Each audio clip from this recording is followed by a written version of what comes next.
여러분 안녕하십니까? 이번 시간에는 요양보호 관련 기초 지식에 대해서 요점 정리하겠습니다.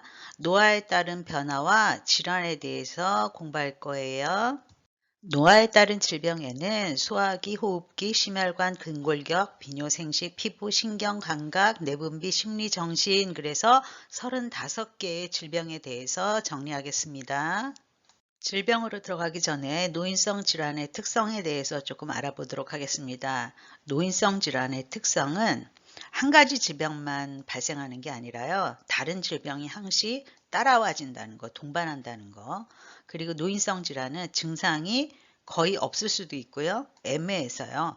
정상 노화 과정에서 나타나는 증상인지 아니면 질병 때문에 나타나는 증상인지가 구분하기가 힘들다는 거죠. 원인이 명확치 않아요. 그리고 급성 질환이 많지 않고요. 노화에 의해서 생기는 만성 퇴행성 질환이 주류를 이룹니다. 한번 질병이 발생하면 경과가 아주 길죠. 재발도 빈번해요. 그러면서 여러 가지 합병증이 동반됩니다. 또한 신장 기능이 저하되면서 약물에 아주 민감한 상태가 돼요. 배설 기능이 저하되기 때문에 약물의 중독 물질이 몸 안에 오래 남아 약물 중독 상태가 되기도 한답니다. 질환에 대한 민감도가 높다라는 것은 건장한 젊은 사람에 비해서 면역력이 약한 어르신들은 유행병에 더 빨리 걸리게 되죠. 그리고 더 심각하게 진행되기도 한답니다. 초기 진단이 매우 어렵다. 이거는 정상 노화 과정과 구분이 어렵다라는 그런 맥락과도 비슷하다고 볼 수 있겠어요. 그리고 질환이 아주 가벼운데도 어르신들은 의식이 떨어지는 그런 의식장애를 보이시기도 합니다. 기초의학의 질환별 내용 구성을 한번 보겠습니다. 제일 첫 번째 나오는 거는 그 계통의 노화의 특징이고요. 그러면 소화기계 특징이 나오고 그 다음에 질병이 한 6가지 나올 거거든요. 그러면 첫 번째 그 질병의 정의, 질병의 관련 요인, 세 번째 질병의 증상, 그리고 그 질병의 치료 예방 이 4개의 카테고리로 내용이 구성되어 있습니다. 소화기계 질환으로는 위염, 위궤양, 위암, 대장암, 변비, 설사 6가지를 정리하겠습니다. 노화에 따른 소화기계 특성. 자, 짠맛과 단맛은 둔해진다라는 것은 더 달고 더 짜게 드신다는 뜻이고요. 신맛과 쓴맛은 너무 잘 느껴서 어르신들은 신 거, 쓴 거 싫어하시죠. 타액과 위액 분비가 저하돼서 소화 기능이 떨어지십니다. 소화력이 떨어지시면서 배 안에서는 가스나 그리고 설사, 구토 등의 증상이 잘 오고요. 췌장의 기능 저하로 지방의 흡수력도 감소가 되고 대장 기능 역시 떨어져서 변비가 많이 오죠. 첫 번째 질환인 위염에 대해서 하겠습니다. 위염이란 정의는 위점막의 염증이죠. 관련 요인을 보겠습니다. 어르신은 의치로 인해서 충분히 씹지 못해서 커다란 덩어리의 음식을 그냥 삼키죠. 그럼 위에서 부담이 크겠죠. 두 번째 약물이에요. 아스피린, 알코올, 그리고 조미료 같은 자극적인 약물이나 화학 성분을 섭취했을 때 우리가 위염이 잘 올 수 있고요. 또 우리가 과식하거나 무절제한 음식 그리고 병원균이 포함된 부패한 음식을 먹게 되면 위염에 걸리게 됩니다. 그럼 위염에 걸리면 증상은 어떨까요? 일단 위가 굉장히 무겁고 부풀어요. 그리고 명치 끝이 아프면서 구토나 트림이 나거든요. 근데 특이한 게 식사 후 3, 4시간 그러면은 위내에 내용물이 없는 배가 고프기 시작할 때거든요. 그때의 명치 부위에 통증이 있다. 그래서 요거를 좀 알아주시고요. 치료 및 예방으로는 급성위험이잖아요. 그렇기 때문에 하루 정도 금식을 합니다. 그런데 노인은 하루 금식을 하더라도 물은 꼭 먹인다 기억해 주시고요. 과음과식이나 자극적인 음식 제한하면 되고요. 처방받은 진정제나 제산제 드리면 되겠습니다. 위궤양 들어가겠습니다. 위궤양이라는 거는 위 근육층까지 손상됐다. 아까 위염은 점막 손상이었죠? 이제는 근육층까지 손상됐으니까 증상이 좀 더 심할 거예요. 관련 요인들은 잘못된 식습관이 계속 유지됐을 때 위 점막이 손상이 오죠. 아니면 스트레스나 그리고 커피, 알코올, 자극적인 음식, 다 위에 부담이 되겠죠. 그리고 여러분 헬리코박터 균이 위궤양을 일으킵니다. 증상으로는 위염은 위가 더부룩하고 부푼 느낌이었죠. 위궤양은 속쓰림과 소화불량이에요. 그리고 위염은 식후 3-4시간 후에 명치끝이 아팠죠. 하지만 위궤양은 새벽 1-2시에 속쓰림이 있고 상복부 불쾌감이 있습니다. 심하면 위가 빵꾸 나는 위천공, 그리고 위출혈, 위협착이 오겠죠. 이런 것이 왔을 때는 빨리 어떻게 합니까? 병원으로 후송해야 합니다. 치료 및 예방은 약물치료와 식이요법, 그리고 금연, 심신안정, 위출혈이나 협착 천공 시는 병원 방문 되겠습니다. 위암에 대해서 설명드릴게요. 위암의 정의, 조기위암과 진행성 위암으로 나눕니다. 조기위암은 암세포가 점막 하층까지 퍼져 있는 거고요.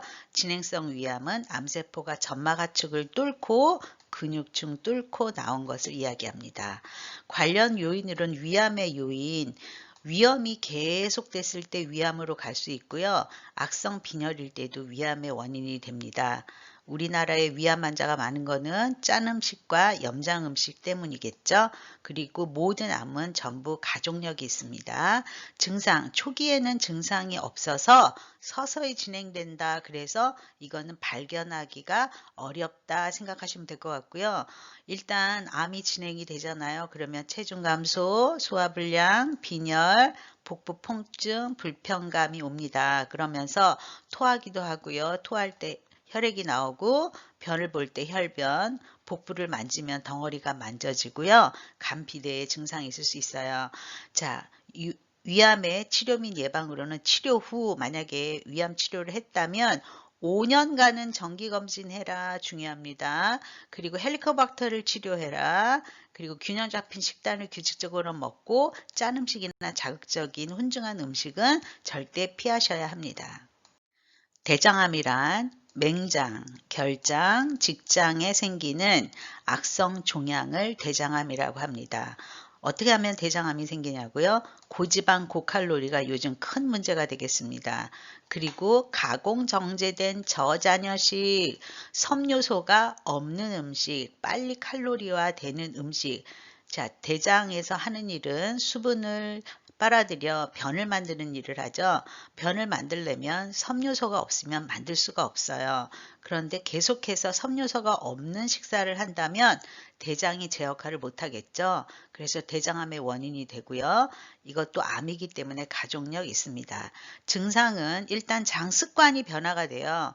장이 막혔다, 폐쇄, 아니면 설사, 변비 등의 증상이 나타나고요. 더 심하면 혈변, 그리고 직장 출혈, 점액, 코 같은 액질이 분비가 됩니다. 치료 및 예방은 위암과 똑같습니다. 향후 5년간은 정기검진하고요. 대장암에서는 식이요법이 중요해요. 왜냐하면 정상적인 대변 활동을 하기 위해서는 장의 역할이 중요하거든요. 그래서 균형 잡힌 식단을 규칙적으로 먹어라. 그래야 변을 만들 수 있어요. 그러기 위해서는 섬유소를 많이 먹어야 되겠죠. 통곡식, 생채소, 생과일, 그리고 동물성 지방은 줄이고요. 1일 6에서 8잔 정도의 생수를 마시는 것도 좋겠습니다. 운동도 꾸준히 해주셔야죠. 설사 들어가겠습니다. 설사의 정언은 물 같은 대변을 1일 수회에서 수십해 본다. 어떤 요인으로 설사가 오냐고요?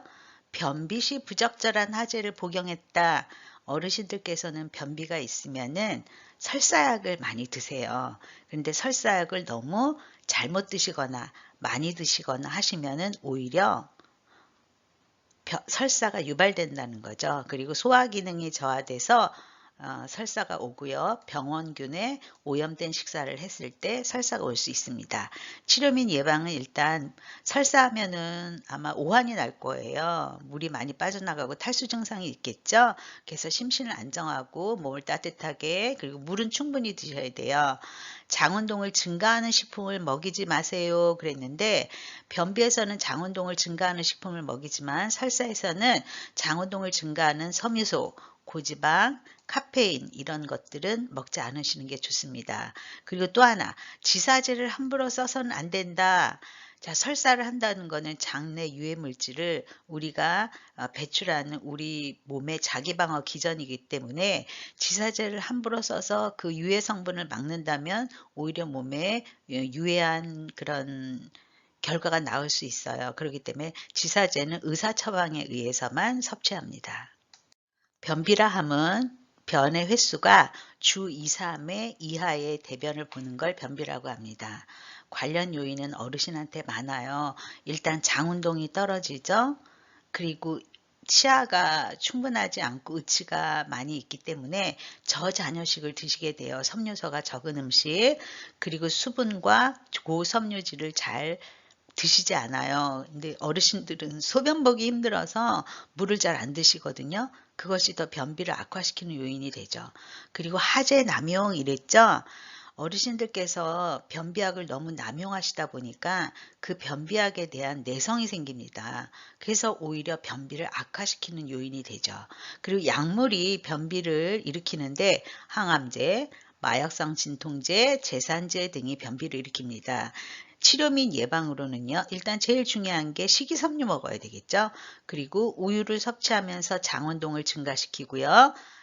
배변이 힘들다면 복부 마사지를 시계 방향으로 해주시고요. 물을 충분히 드세요. 그리고 규칙적인 대변 습관이 중요하겠습니다.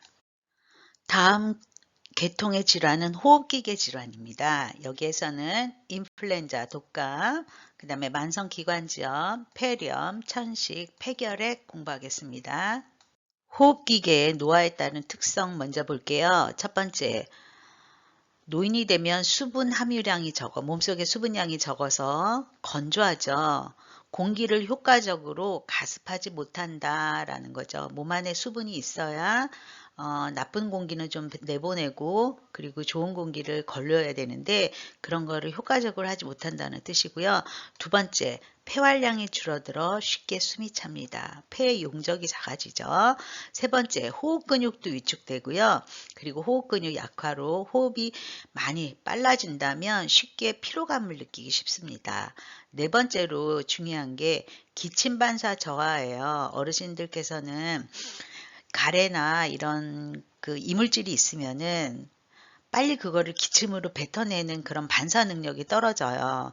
그리고 기관지에 섬모운동이라고 있거든요. 이 섬모운동이라 함은 미세물질이 들어왔을 때 점액을 분비해서 그걸 가래로 내보내는 게 섬모운동인데 이 섬모운동이 저하되기 때문에 미세물질이 들어왔을 때 그걸 잘 걸러내지 못하니까 호흡기계 질환이 많이 생겨요. 다섯 번째, 기관지 내에 분비물이 점점 증가되죠. 여러 가지 기침 반사도 저하되고 섬모운동도 떨어지니까 기관지 내 분비물이 축적이 돼요. 그러면서 호흡기계 감염이 아주 쉽게 발생한답니다. 첫 번째 호흡기계 질환인 인플루엔자 하겠습니다. 독감이라고 많이 얘기하시죠? 하지만 독한 감기보다는 인플루엔자는 전신감염이라고 알고 계시면 더 좋을 것 같아요.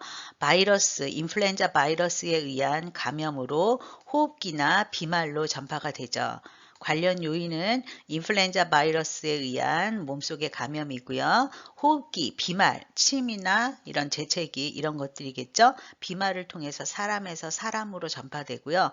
증상은 우리가 보통 감기 그러면 고열은 안 나거든요. 그런데 인플루엔자는 고열이 나타나요. 38도 이상의 고열.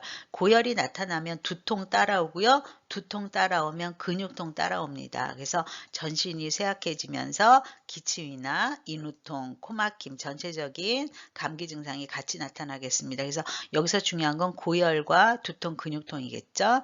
자, 치료 및 예방을 어떻게 해야 될까요? 일단 쉬어야 합니다. 그리고 충분하게 물을 먹이고요. 처방받은 해열 진통제나 항바이러스제를 복용하면 되겠습니다. 어르신들한테 인플루엔자를 예방하기 위해서는 중요하죠. 1년에 한 번 인플루엔자 예방접종을 해야 합니다. 두 번째 질환은 만성기관지염입니다. 기도가 만성적인 염증으로 좁아져서 숨쉬기가 힘든 병이죠. 숨쉬기가 힘들다 그러니까 증상으로는 호흡곤란이 있겠네요. 그리고 기관지니까 뭐 가래, 기침 뭐 이런 거 다 있겠죠. 관련 요인 볼게요. 흡연이나 매연 계속 노출됐을 때 아니면은 세균, 여러 가지 균 아니면 바이러스, 뭐 감기 바이러스로부터 시작해서 여러 가지 바이러스에 의해서 감염되면 그게 원인이 되겠습니다. 증상으로는 일단 기침, 가래 나오겠죠. 호흡 곤란 있겠죠. 호흡기계 질환은 거의 다 이런 증상이 있어요. 그런데 만성적으로 오니까 전신 세약감이 같이 오면서 체중 감소까지 올 수 있어요. 그러면서 이 기관지염이 있는 분들은 많은 호흡기 감염을 같이 동반하기도 한답니다. 치료 및 예방. 기관지가 염증이 있을 경우에는 가래가 많아요. 그 가래를 뱉어내기 위해서는 일단 심호흡을 깊게 합니다. 그러면 기관지 벽에 붙어 있는 가래가 떨어질 수 있어요. 그리고 일부러 기침을 유도합니다. 그래서 기관지 내 가래를 배출하는데요. 여기서 중요한 심호흡과 기침 꼭 기억해 주시고요. 처방받은 거담제나 기관지 확장제 주시면 되고요. 일단 제일 중요한 건 금연이겠죠. 그리고 공기오염 지역 벗어나는 거 되겠습니다. 폐렴입니다. 폐렴은 폐 조직의 염증을 폐렴이라고 합니다. 감기보다 심하고요. 기관지염보다 심한 증상이죠.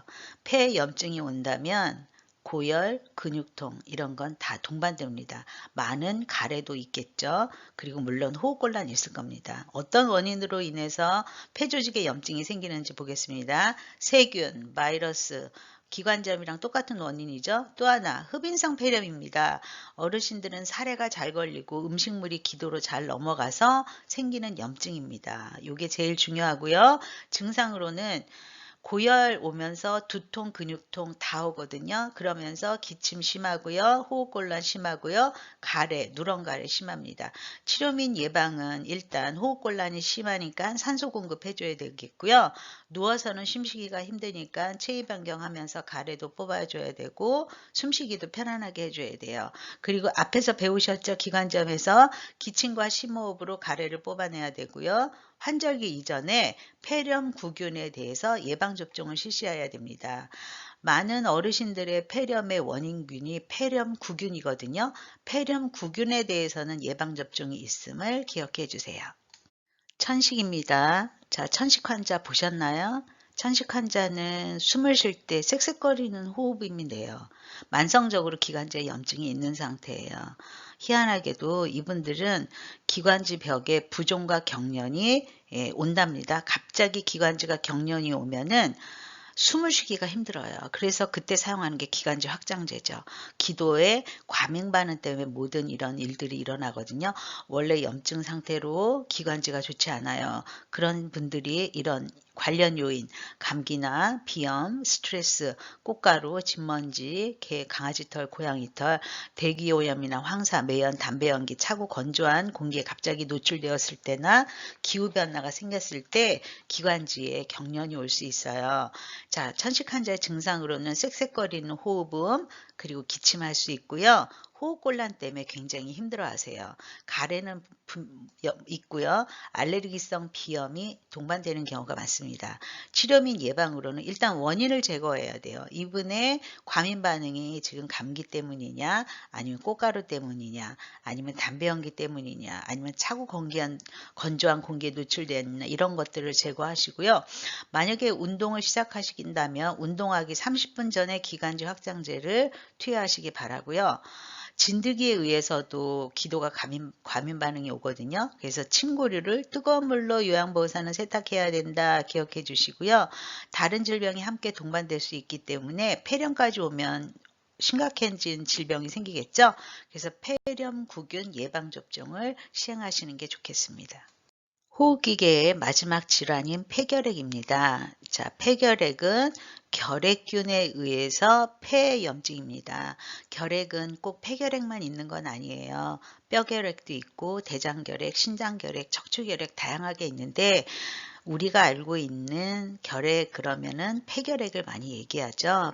호흡기 질환에 폐결핵이 있습니다. 원인으로는 결핵균이 호흡기로 들어왔다. 근데 어떤 사람한테 많으냐? 영양이 부족하거나 아니면 알코올 중독자, 약물 중독자, 면역력 저하자, 그리고 스테로이드 같은 면역 억제제를 사용하시는 분들한테 폐결핵이 많이 옵니다. 여러분 아시죠? 결핵 환자 그러면 몸이 약하신 분이 걸리는 병 아마 이렇게 알고 계실 거예요. 증상으로는 초기에는 증상이 없다라는 거죠. 그런데 여러분 기억해 주세요. 2주 이상의 기침과 흉통이 있다면 결핵을 의심해야 됩니다. 그리고 결핵은 오후에 고열이 나고요. 밤에 식은땀이 나면서 그 열이 내린답니다. 그러니까 어떻게 생각하시냐면 되냐면 끙끙 앓는다 이렇게 생각하세요. 그리고 굉장히 피곤하죠. 기운이 없어요. 그리고 밥맛이 없고요. 무기력해지면서 살이 찌지 않아요. 체중이 감소되고요. 가래 나오는데요. 여러분 잘 알죠? 콜록콜록 했을 때 가래가 나오면서 피가 섞이는 가래가 나오기도 한답니다. 치료 및 예방이 중요합니다. 결핵은 절대로 기관지염이나 폐렴 이런 것처럼 단기간에 치료가 되지 않아요. 치료는 6개월 이상의 결핵약을 복용해야 되고요. 결핵약 자체가 굉장히 독하거든요. 그래서 간 기능을 손상시킬 수 있어요. 그래서 결핵약을 복용하는 중에는 주기적으로 간 기능 검사하고 객단 검사는 가래 검사라고 하거든요. 가래 속에 활동성인 결핵균이 남아 있는지 보는 거거든요. 그래서 시험에 주기적인 간 기능과 객단 검사가 잘 나오니까 기억해 주시고요. 약물에 부작용이 있어요. 이렇게 독한 약이니 부작용이 없겠어요? 당연히 있겠죠. 위장에 장애가 있으면서 얼굴도 붉어지고 피부에 발진도 생길 수 있답니다. 결핵을 제일 쉽게 파악할 수 있는 검사법으로는 흉부 엑스레이 검사예요. 그래서 결핵 환자하고 접촉한 요양보호사는 2주에서 1개월 이내에 꼭 엑스레이를 찍도록 되어 있습니다. 여러분 수고하셨습니다. 소화기계와 호흡기계는 이걸로 마치고요. 2부로 심혈관계와 근골격계 준비되어 있습니다.